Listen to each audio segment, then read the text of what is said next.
interesting, John. 2-2, just reminding people it's the first to 9 who win the title. But going as expected, you think, or what? Well, not the quality I expected. I thought we might see some records broke here with the amount of century breaks in the final. At the moment, we've only had one break over 50. Yeah. A lot of uncharacteristic misses, particularly, I think, by Stephen, when he's looked as though he was going to clinch a frame. But that's making the game exciting, and obviously there's a lot of tension out there. Yeah, you mentioned centuries. I mean, these three, Henry's got, what, 3 in the Grand Prix so far. Higgins got 2, Henry's got the best of 138. But are they holding each other in check? Has that got anything to do with it?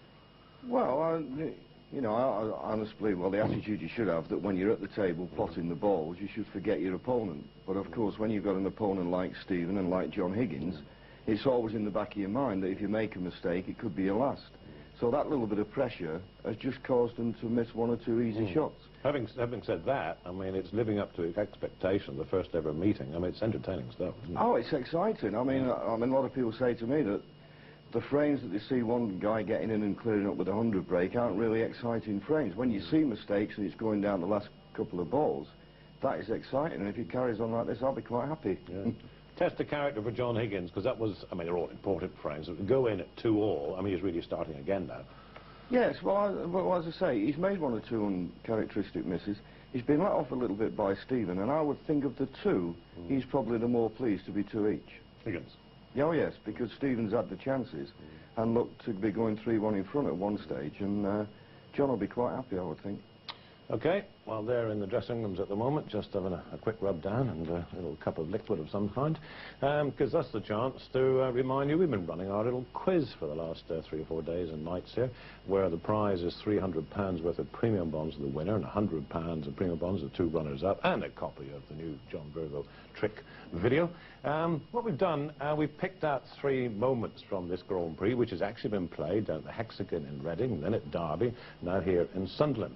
And each of the clips I've asked you a little question about. So, now, the magic moments, and who's won it?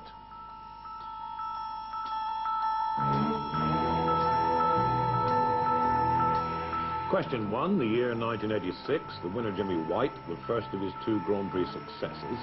What we wanted to know was, who did Jimmy beat in the final? Gave you a clue. The player in question set a record on that occasion that still stands. He was the oldest player to compete in a world ranking final. So who was it? Was it A, Rex Williams, or B, Terry Griffiths? And the answer, Rex Williams, 53 years and 3 months in his 35th professional season. Remarkable. Question 2, 89, the last of Steve Davis's 3 titles, by far the most emphatic, a 10-0 whitewash. But who did he whitewash? Who lost 10-0 in 89? Again, 2 choices. A, it could be either Dean Reynolds or B, Mike Hallett. Answer? Dean Reynolds. Mike Hallett was whitewashed in the final by Davis, but that was in the Masters. And finally, question 3, you'll recognise last year's champion, John Higgins, first title, 19 years and 5 months, but he wasn't the youngest ever Grand Prix champion. Who was that? Who was the youngest one? Gave you a choice of 2 again. Did you go for A, Ronnie O'Sullivan, or did you go for B, Stephen Hendry? A was no good, because it's B. Stephen Hendry beat Dennis Taylor in the 87 final, 18 years and 9 months. Ronnie hasn't won it yet, by the way. So the winning formula, A, and B. A, and B. And the winning entry came from Scotland, as for the winner of this tournament. Congratulations, Mary Mackey of Lanarkshire, and to the 2 runners-up there. £300 to Mary, £100 all in premium bonds to the 2 runners-up, and a copy of the new John Virgo video. Thanks to everybody who took part. And of course, there's £60,000 for whichever of these 2 Scots wins this Grand Prix here today. Somebody just said we just had a phone call from Terry Griffiths saying, how dare you suggest I was the oldest finalist back in 1986. Got a bit of fun, haven't we? This is the 12th year of the Grand Prix. We've had 6 champions in 11 years, and the memory lane, I think, gives us many records which stand out in the history book of snooker.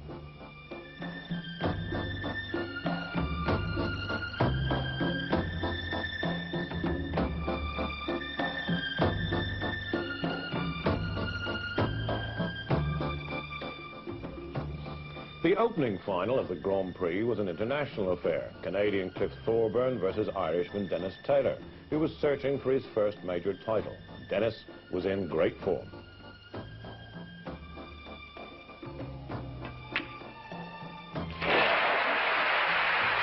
And what a performance this has been.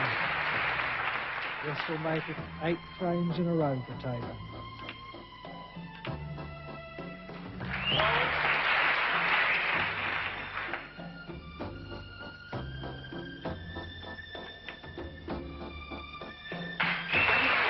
We've known for years that he's a great professional, a great sportsman, a great entertainer, and now he's a great winner. Dennis Taylor beats Cliff Thorburn by 10 frames to 2 to win the Rothmans Grand Prix and take the £45,000 first prize. Next to the World Championship, was the greatest moment in my life, I suppose. It was a very emotional time because I wasn't even going to play in the tournament. My mother died suddenly a few weeks before, and I had to withdraw out of the Jameson tournament. So I just wasn't interested in snooker. So everybody talked me into going and playing in it, and I played, as I say, some of the best snooker I've ever played. I beat Neil Foles 9-2 in the semi-final. He just knocked out Steve Davis. And then I beat Cliff Thorburn 10-2, who at that time was probably the toughest player in the game to beat. So it was a very special moment for me in 1984, and the first major tournament that I'd won. Wonderful memories for the Taylors. Just look at Dennis's elder son, Damien. 1985, a year later, and Steve Davis had the chance to reap revenge on Dennis Taylor for his defeat in the final of the World Championship earlier that year. All remember that one, the most famous pot black in history. He's done it! My first frame against Dennis ended in a black ball finish, and my legs were shaking like a... Fortunately, I potted the black, but all the nightmares came back. It was quite sort of amusing, really, and ironic that it happened so quickly after the World Championships. Well, Steve regained his composure, and this time, in the Grand Prix final frame showdown, things went his way.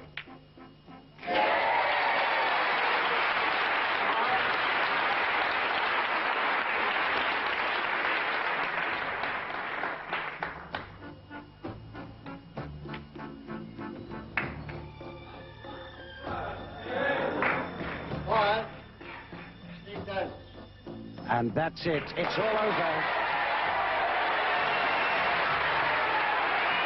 World champion Dennis Taylor then, after a terrific battle, goes across to Steve Davis and congratulates him on becoming the Grand Prix champion 1985. 1986, the Rex and Jimmy show, an age gap of nearly 30 years. I played Rex Williams in the final, which is, he doesn't play anymore. He was 5-1 up.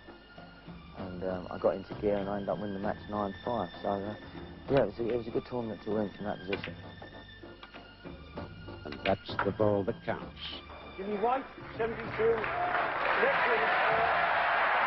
beautiful break then of 72 by 24-year-old Jimmy White. Gives him the title. Well, Rex Williams made a bit of history himself. At 53, he was the oldest player ever to compete in a world ranking final. A year later, it was a young Scot, Stephen Hendry, making all the headlines. He'd already stopped the world champion Steve Davis on his way to the final. It's slaughtered me probably, 6 or 7 times in major tournaments, and I hadn't even got close to him.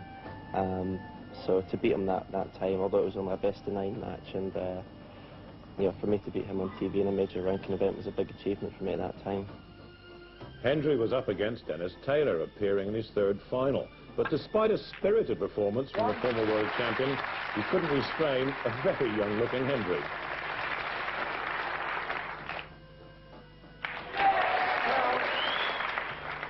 He's shown us every phase of the game. The 1987 Grand Prix champion is 18-year-old Stephen Hendry, the youngest ever winner of a major tournament.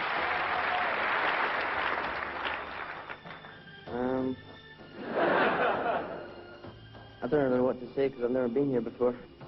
There's always going to be something a bit special, and I've said for a lot of years now that Stephen Hendry's the greatest snooker player that's ever lived. In my mind, he overtook Steve Davis a couple of years ago, about 3 years.